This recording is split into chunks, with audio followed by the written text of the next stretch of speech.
I still remember the exact moment my world cracked open, like a fist punching through thin ice, and I was the one sinking beneath it. My grandfather's death didn't just take him. It took the last illusion that I had a family. Yes, 33 years old, the oldest, the one who always knew where the plunger was, which fuse blew when the dryer overloaded, and how to stretch $20 until payday felt like a miracle.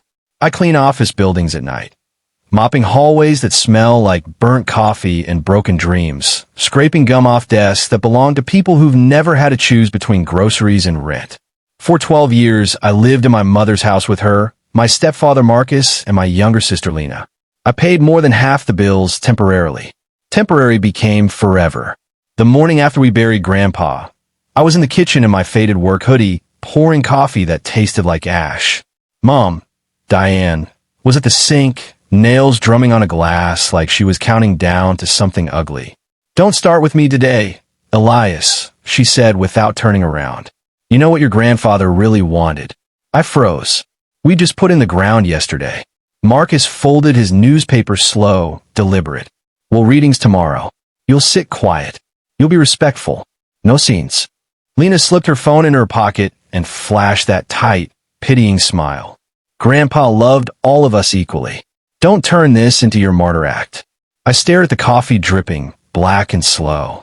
My reflection in the toaster looked back. Tired eyes, stubble, a man who'd forgotten what sleep felt like. "I'm not planning any acts." "Good," Mom snapped. "Because you've lived here practically free for years. Don't forget who carried who. I paid the mortgage last winter. Twice." I almost said it, but the words tasted pointless. Marcus leaned forward. "Whatever the lawyer says, we divide things fair." "Family first." "Fair," Lena echoed, tasting the word like candy. I nodded. Nodding was always easier than war. But in my pocket, Grandpa's old worn leather wallet pressed against my thigh. Inside was a bank card he'd slipped me years ago with a wink. "For emergencies, kid." I'd never used it. I thought it was empty, just a kind gesture from a man who hated seeing me trapped. That night, I lay in my narrow room, staring at the ceiling crack that looked like a lightning bolt frozen mid-strike. I told myself tomorrow would be simple. Sit, listen, go home, keep the peace. I told myself a lot of lies that were about to burn. I became the family's backbone by accident. At 21, I paused college when Marcus threw out his back and couldn't work. Took the night cleaning job. Thought it'd be a few months. Months turned into years. I fixed leaking pipes before they flooded, caught the mold before it blackened walls, paid the overdue notices before the lights went dark. Lena got a new car Mom co-signed for. Somehow the payments landed on me when Lena was between opportunities. Marcus loved his premium channels, his fantasy football leagues, his lawn service. Those little subscriptions nibbled the joint account like termites. I worked doubles, triples sometimes. Scrub hospital corridors at 3 a.m. where the smell of bleach never quite hid the smell of fear. And I kept that house breathing. Grandpa moved in when his knees gave out. I built the ramp, reinforced the banister, drove him to every appointment. At night we'd sit at the kitchen table, he with his crossword, me with instant noodles. "You got steel in you, Elias," he'd mutter. "Just buried too deep." He'd hand me his wallet on outings. "Carry it for me. Makes me feel younger." That's how the bank card stayed with me. He'd forget, then laugh, then say, "Keep it. Buy yourself a donut when I'm gone." Last spring, pneumonia took him fast. When the bank sent a letter about a safe deposit box, Mom snatched it. "I'll handle this." Grandpa pulled me aside a week later, voice rasping. "Keys in my old tackle box under the bed. If anything happens, you'll know what to do." "Know what?" He just patted my hand. "Don't argue with fools, kid." After he died, the house turned cold in a new way. Mom cried for visitors, then smiled once they left. Marcus stacked sympathy cards like winnings. Lena posted filtered photos with weeping emojis. I washed the endless casserole dishes and cried into dish towels because that's what was in my hands. The night before the will reading, I overheard them in the living room. "He knows about the box," Marcus whispered. "So," Lena bored. "So we stay united," Mom said. "We've carried Elias all these years. He owes us." I lay in bed, clutching Grandpa's wallet, smelling faint aftershave and old leather, heart pounding against the crack in the ceiling. Morning came too bright. The lawyer's office smelled like old paper and restraint. We sat in stiff leather chairs. Mom in her church dress, Marcus practicing reasonable, Lena angling her phone for the light. The lawyer, Mr. Hargrove, cleared his throat. Small bequest to veterans and the library night crew. My throat tightened. He'd remembered us janitors. Tools to Marcus. Vintage camera to Lena. Then he looked at me. And to Elias Cole. Personal effects. Safe deposit box number 427. And all contents therein, plus a private letter. The air froze. Mom's smile went brittle. Of course we'll open it together, as a family. Mr. Hargrove shook his head. Explicitly named to Elias alone. Marcus leaned in. We cared for Harold years. We housed Elias. The law is clear, the lawyer said gently. Lena exhaled sharp. So what's even in it? I don't know, I said. Truth. Mom's voice dropped. Syrup over razor blades. Elias, don't embarrass us. Grandpa didn't mean for you to hoard things. We'll decide together. You live under our roof. I pay for that roof, I thought, but only whispered, let's talk at home. The drive back was a tune. Door barely closed before Mom hissed, give me the key. I don't have it here. Marcus blocked the hallway. Don't play games. I walked to Grandpa's old room, bed still perfectly made because I'd done it that morning. Nell pulled out the tackle box. Inside, tiny brass key on red string, index card in Grandpa's block letters. Elias, box 427, emergency. Don't argue with fools. I slipped the string over my neck. The key settled warm against my skin. Mom appeared in the doorway. You're not going alone. He wanted me to. Grandpa's gone. Her voice cracked like a whip. Something inside me finally stood straight.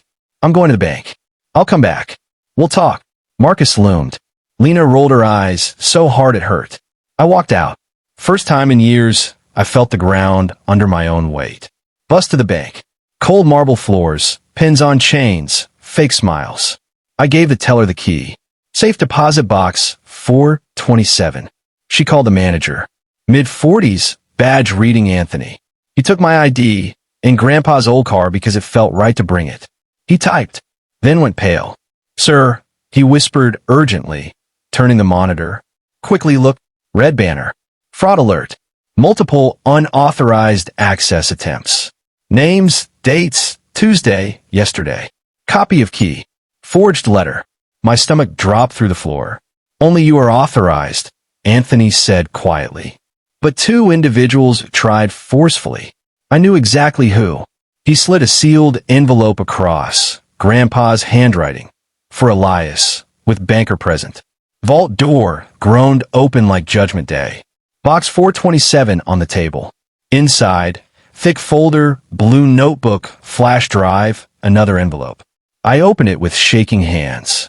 Elias, if you're reading this, I'm on my last long haul. I left you the box because I watched them bend your spine year after year. I tried telling your mother. She only hears what feeds her. You were the only one who gave without keeping score. I saved what I could. Not millions, just enough for you to breathe free. Account in your name only. Statements on the drive if they try to rewrite history. The notebook lists every time Diane took from my account without asking. Every loan to Marcus that vanished. I didn't want drama, but truth matters. Get out, kid. Live. Don't argue with fools. Love, Grandpa. I laughed, wet broken, then sobbed like a child. Anthony handed me tissues without a word. Under the letter, transfer documents. $168,400. Liquidated quietly years ago. Moved to a private account bearing only my name. Untouched. My phone erupted. Text lighting up like gunfire. Mom, where are you? Bring everything home now. Marcus, we need to see what's inside. Lena, stop being dramatic. Then Mom again. If you take $1 that isn't yours, don't bother coming back. You are no longer welcome in this house. I stared at the screen until the words blurred. This house I kept standing with my own hands. I typed one line, understood. Anthony watched carefully. Somewhere safe to go. Not yet. He helped open a new account in my name alone. Cashed a starter check. Flagged everything for legal if they tried again. I walked out carrying a blue bank envelope and a lightness I didn't recognize. Took a bus nowhere. Got off downtown. Booked a cheap motel with a new card, 2 nights to think. Went back to the house one last time in daylight. They waited on the porch like a tribunal. Mom, arms crossed. Give us what's in the box. It stays at the bank. Marcus puffed up. That's family money. It's what Grandpa chose to give me. Lena sneered. Over some old papers? You think you're better than us because he pitted you. I looked at her, at all of them, and felt something inside quietly snap shut forever. I think I'm done being the one who pays so you can pretend we're family. Mom stepped forward, venom sweet. Don't you dare act like we didn't raise you. You didn't raise me. You used me. Marcus moved closer. Lower your voice. No. He stopped. I walked past him into my room. Packed, one duffel. Clothes, work boots, the photo of Grandpa and me fishing, both squinting in the sunlight. On the way out, Mom blocked the door. If you walk out like this. I already did. I stepped around her. The door closed behind me with a soft click that sounded like freedom. I haven't gone back. I'm sitting in a motel room now, blue envelope on the table, new account in my name, new life waiting outside the window. And I keep thinking, if it were you, if the people who were supposed to love you most threw you out the second money showed up, would you forgive them? Would you ever go back? Tell me in the comments. Because some nights, I still don't know. Thanks for watching. Keep supporting. Do subscribe for more stories.